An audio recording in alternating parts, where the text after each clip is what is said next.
ရီရုပ်မြင်သံကြားပြည်သက်များရှင်မြန်မာနိုင်ငံဟာကမ္ဘာပေါ်မှာခြေရဝါဒဗုဒ္ဓသာသနာတော်မြတ်ကြီးအထုံးငါတောက်ပဆုံးသောနိုင်ငံဖြစ်ဂုဏ်ယူဝဲထင်ရှားကျော်ကြားတဲ့နိုင်ငံဖြစ်ပါတယ်။ဖျားပထိုးစီတို့လက်ညှိုးထိုးမလဲအောင်တည်ရှိနေတဲ့မြန်မာနိုင်ငံတော်အတွင်းမှာသာသနာအလံကိုမြင့်မြင့်မားမားစိုက်ထူနိုင်ခဲ့ကြတဲ့သာသနာကျက်တီဆောင်သာသနာအာဇာနည်ဆရာတော်ကြီးများလည်းအများအပြားပေါ်ထွက်ခဲ့ပါတယ်ရှင်။မြတ်စွာဘုရားဟောကြားခဲ့တဲ့တရားတော်တွေဟာ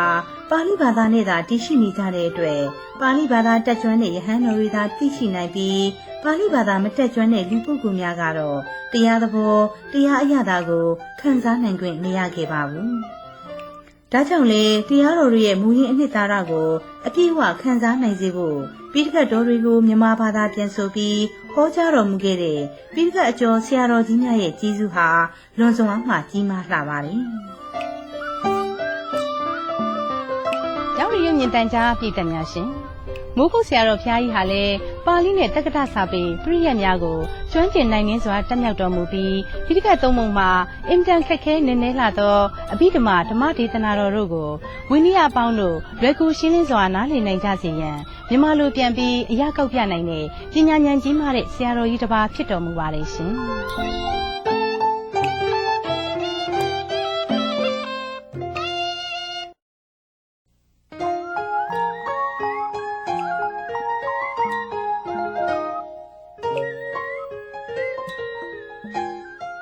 ရောက်ရုံညင်တန်ကြားပြည်သက်များရှင်မိုးကုဆရာတော်ဘုရားကြီးဟာပရိယတ္တိပရိပတ်တိပရိဝေဒဆိုတဲ့သာသနာတော်၃ရပ်ပြန့်ပွားစေရန်အတွက်ဆွမ်းဆွမ်းတမန်ဆောင်ရွက်တော်မူနိုင်ခဲ့ရုံများမကခက်ခဲနက်နဲလှတဲ့ဘုရားရဲ့တရားတော်တွေကိုတာမန်ဘုရုဇင်လူသားတွေနာကြားခွင့်ခံစားခွင့်ရအောင်လမ်းညွှန်ပြသပေးတော်မူနိုင်ခဲ့ပါတယ်ပဋိစ္စသမုပ္ပါတရားတော်နဲ့ပတ်သက်ပြီးလဲအကြောင်းကြောင့်အကျိုးဖြစ်သောပဋိစ္စသမုပ္ပါဒေသနာလေပုံပြတ်ပုံစဝိုင်းကိုကိုယ်တိုင်တီထွင်ကသစ္စာ၄ပါးတရားတော်မြတ်ကိုလူများနားလေကျင့်ကြံနိုင်အောင်ခန္ဓာဉာဏ်ရောက်နိဗ္ဗာန်ရောက်ကြောင်းတရားတော်များကိုမြန်မာစကားပြေတက်တက်ဖြင့်ဟောကြားတော်မူနိုင်ခဲ့ပါတယ်ရှင်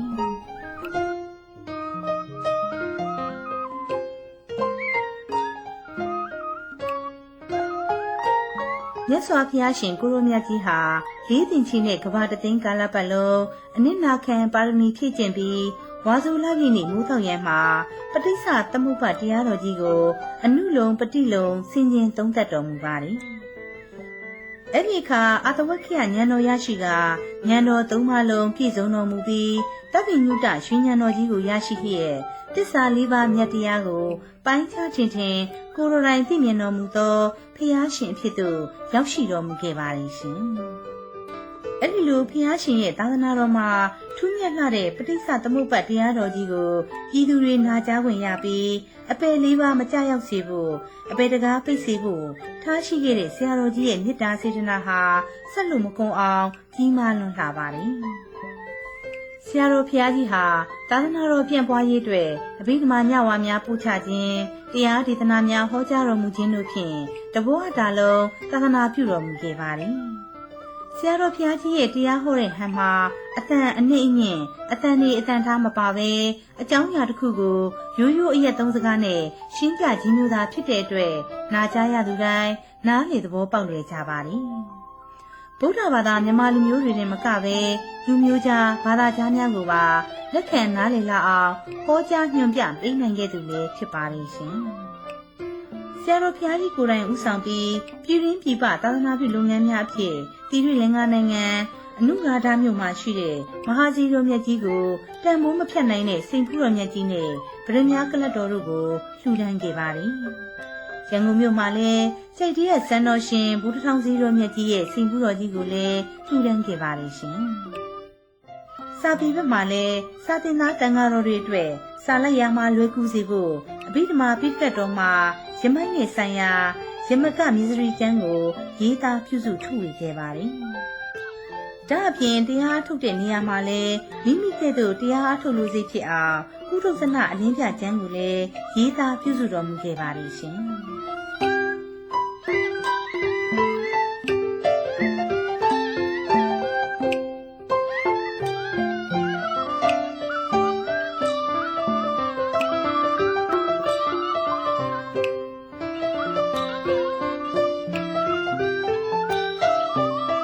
ရောက်ရီရုံမြင့်တန်ကြားပြည်သက်များရှင်သာသနာ့မှတ်ကြောက်ဖြစ်မော်ကွန်းတင်ထားရတဲ့ကျေးဇူးတော်ရှင်မိုးကုတ်ဆရာတော်ဘုရားကြီးဟာဘာသာသာသနာအကျိုးကိုဆွမ်းဆွမ်းတမန်ဆောင်ရွက်နိုင်ခဲ့တယ်လို့အမျိုးသားရေးနဲ့ပတ်သက်ပြီးလည်းမျက်ကွယ်မပြုခဲ့ပါဘူးရှင်ဆရာတော်ဘုရားကြီးဟာကိုလိုနီခေတ်မှာဗုဒ္ဓဘာသာမြန်မာလူမျိုးတို့ရဲ့အမျိုးသားယဉ်ကျေးမှုအမွေအနှစ်ဖြစ်တဲ့မျိုးကုံစာတိကုံကိုမပြောက်ပြစ်အောင်ထိန်းသိမ်းဆောင်ရှောက်ပေးခဲ့ပါတယ်ဆရာတော်ဘုရားကြီးကသာသနာမပြောက်ရင်ဘာသာလည်းမပြောက်နိုင်ဘာသာမပြောက်ရင်ယဉ်ကျေးမှုလည်းမပြောက်နိုင်ယဉ်ကျေးမှုရှိနေရင်လူမျိုးလည်းမပြောက်နိုင်လို့ခံယူကဝန်တာနုရခိတစိတ်ဓာတ်ဖြင့်အမျိုးဘာသာသာသနာအကျိုးကိုတည်ဖို့ထမ်းရွက်တော်မူခဲ့ပါတယ်1948ခုနှစ်လွတ်လပ်ရေးရပြီးစမှာလဲနိုင်ငံကိုအဖက်ဖက်မှပြန်လည်ထူထောင်ရေးလှုပ်ဆောင်နေချိန်မှာပြည်သူတွေရဲ့ယိုယွင်းလာတဲ့စိတ်ပိုင်းဆိုင်ရာချိုးယွင်းချက်တွေကိုဘာသာရေးနဲ့ရှင်တွဲပြီးဟောပြောဆုံးမကလမ်းမှန်ရအောင်ပို့ဆောင်ပေးခဲ့တဲ့မျိုးချစ်အာဇာနည်ကြီးလည်းဖြစ်ပါတယ်ရှင်ဆရာတော်ဘုရားကြီးဟာသီလဂုဏ်သမာဓိဂုဏ်ပညာဂုဏ်တို့နဲ့ပြည့်စုံတဲ့အပြင်သာသနာတော်300ထွန်းကားပြန့်ပွားစေရန်အတွက်ကိုလည်းစွမ်းစွမ်းတမန်ကျိုးပန်းဆောင်ရွက်တော်မူခဲ့တာကြောင့်နိုင်ငံတော်အစိုးရမှ1962ခုနှစ်ဇူလိုင်လ10ရက်နေ့မှာရန်ကုန်မြို့ကုတ်ကန်းရက်သာသနာ့ရိပ်သာဖဲရင်ဓမ္မယုံကြီးမှာအက္ခမဟာပန္နိတဝတ္တစိတ်တော်ကိုစက္ကန့်ထူထမ်းပူဇော်ခဲ့ပါတယ်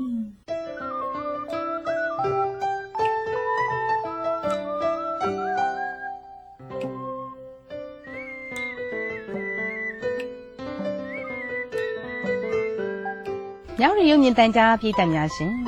ကျေးဇူးတော်ရှင်အက္ခမဟာပဏိတမိုးကုတ်ဆရာတော်ဘုရားကြီးဟာမြန်မာဗုဒ္ဓသာသနာတော်သမိုင်းမြန်မာသာသနာဝင်ကဏ္ဍတို့မှာအဓိသီလအဓိစိတ်တအဓိပညာရီဟုသောသိက္ခာတော်3ရပ်နဲ့အထူးပြည့်စုံတော်မူတဲ့ဆရာတော်ကြီးတစ်ပါးဖြစ်ပါတယ်ပရိယတ္တိပရိပတ်တိပရိဝေဒလို့ခေါ်ဆိုရတဲ့သာသနာတော်3ရပ်မှာလဲဆွဲဆုံးထူးချွန်ပြီးသာသနာအလံတော်ကိုမြင့်မြတ်မားမားစိုက်ထူတော်မူခဲ့တဲ့သာသနာကျက်သေးဆောင်သာသနာအာဇာနည်စစ်စစ်ဧကံဖြစ်တော်မူပါတယ်ဗဒမြငမောက်ကဲ့သို့အဖိုးနှစ်ကထိုက်တန်လာတဲ့လောကီယရနာများပေါ်ထွက်ရာမိုးကုတ်မြေမှာလောကုတ္တရာယရနာအစစ်ကြီးဖြစ်ပေါ်ထွန်းတော်မူခဲ့တဲ့အမရပူရမင်္ဂလာတိုက်ဟောင်းမှာကျေးဇူးတော်ရှင်အက္ခမဟာပဏိတမိုးကုတ်ဆရာတော်ဘုရားကြီးဦးဝိမလရဲ့ထေရုပတ္တိကိုမြောက်ရီရုံမြင့်တန်ကြားပြည်သက်များပူဇော်ကြည်ညိုနိုင်ကြစေဖို့ထုတ်လွှင့်ပြသသွားမှာဖြစ်ပါတယ်ရှင်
ရိုသေလေးမြတ်စွာလျှောက်ထားအပ်ပါသည်ဆရာတော်အရှင်သူမြတ်တို့ဖျားမြမသာသနာဝင်သမိုင်းသာမကစာပေနှင့်ယဉ်ကျေးမှုနယ်ပယ်မှာပါဆရာတော်ကြီးများတန်ဃာတော်ကြီးများရဲ့ကျေးဇူးတရားသည်အလွန်တရာကြီးမားလှပါတယ်ဖျားတို့ပါ၍မြဝတီရုပ်မြင်တန်ကြားအနေဖြင့်ဆရာတော်တန်ဃာတော်ကြီးများရဲ့ထေရုပတ္တိမှတ်တမ်းကိုရုပ်မြင်တန်ကြားရိုက်ကူးပြသလျက်ရှိရာမှာကျေးဇူးရှင်အက္ခမဟာပန္တိတမိုးကုတ်ဆရာတော်ဘုရားကြီးရဲ့ထေရုပတ္တိကိုရုပ်မြင်တန်ကြားရိုက်ကူးပြသလိုပါ၍ခွင့်ပြုပါရန်ခြေတော်ဥခိုက်လျှောက်ထားအပ်ပါတယ်ရှင်သူမြတ်တို့ဘုရား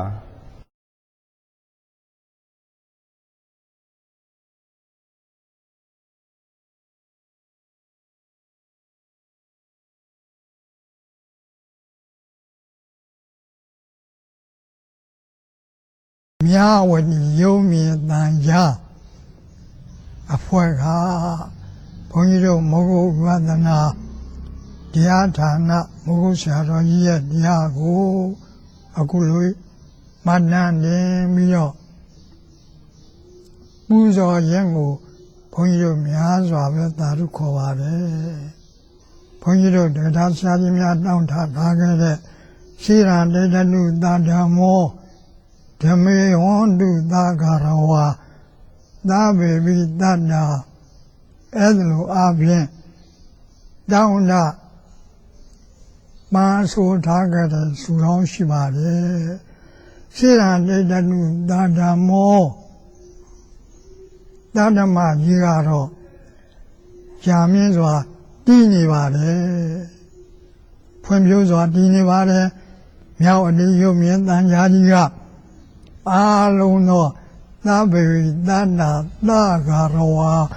ဟောနုဖြစ်အောင်ကြိုးစားပြီးတော့ဆောင်ရွက်ပေးကြပါအောင်ဆိုတာကိုဘုန်းကြီးကဩဝါဒဖြစ်ပါတည်း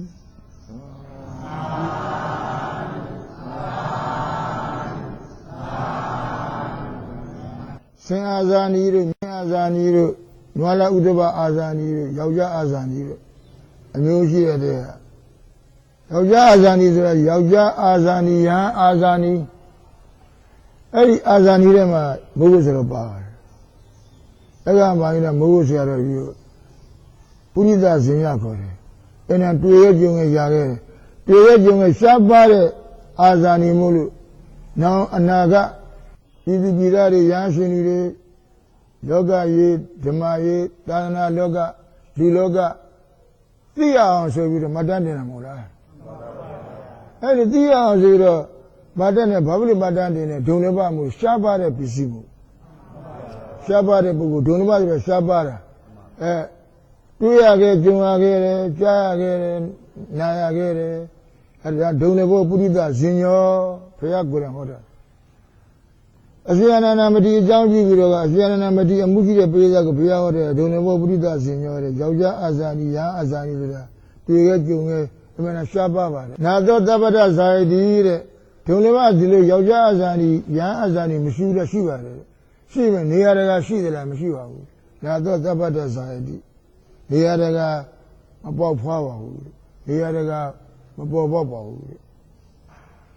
ပေါ်ပေါက်တဲ့နေရာရှိပါတယ်တဲ့တထသောဇာတိဒီရောတဲ့ဒီရဆိုတဲ့ပညာရှိယောက်ျားတယောက်ပညာရှိ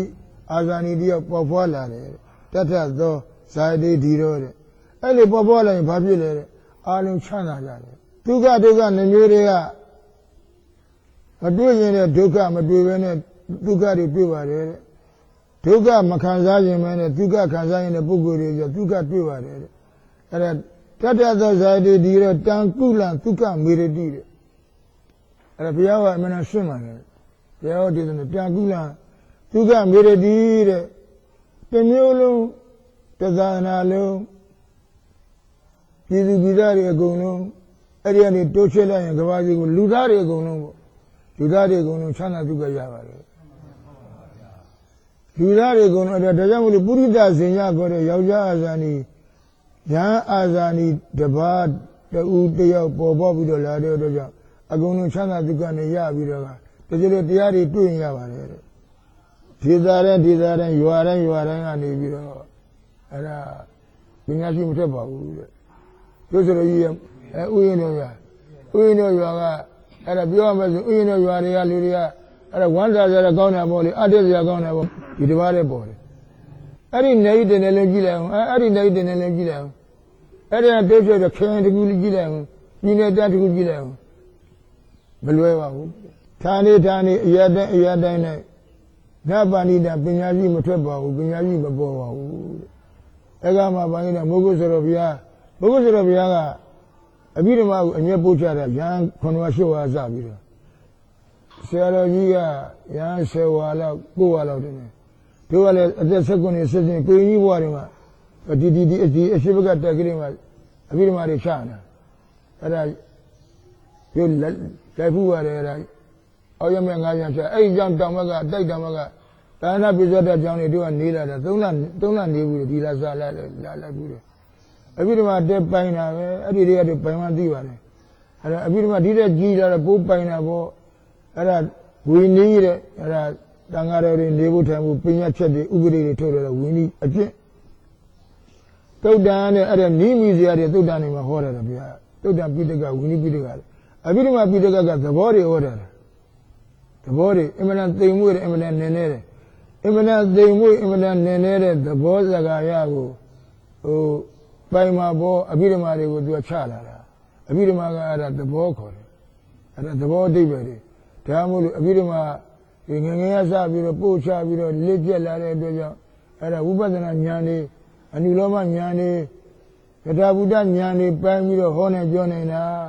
အဲ့ဒီဟောနေပြောနေတဲ့ပုဂ္ဂိုလ်ဒီပုဂ္ဂိုလ်မြတ်ကိုမတတ်တင်မယ်ဆိုတော့ကိုဝမ်းသာအားရနဲ့အဲ့ဒါအခုကျိုးဆိုတဲ့သဘောမျိုးနဲ့ဤပွဲကိုဆင်ကျင်းပတာ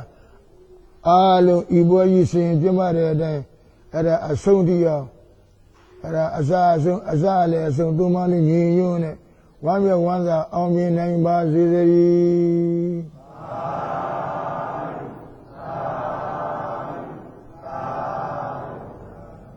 ခုမိုးကုတ်ဆရာတော်ကြီးရဲ့ဘဝတသက်တာစာအုပ်လည်းရိုက်နေပြီးဆရာတော်ဘုရားကြီးရဲ့ဘဝဖြစ်စဉ်ရုပ်ရှင်ရိုက်ကူးခြင်းနဲ့အမှန်အဖြစ်ရိုက်ကူးတဲ့ပုဂ္ဂိုလ်အဲ့ဒါအချင်းချင်းအနေအချင်းဩဝါဒပေးလို့တာက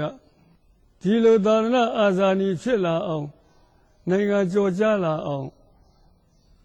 ဘယ်လိုပညာသင်လာလို့လဲတော့ဆရာတော်ဥမလ14နှစ်သားအရွယ်ကရောက်လာတယ်တရားကျမ်းကနေသင်ပြီးတော့မှအဘိဓမ္မာသင်တယ်အဲ့လိုအဘိဓမ္မာသင်ပြီးတဲ့အခါကျတော့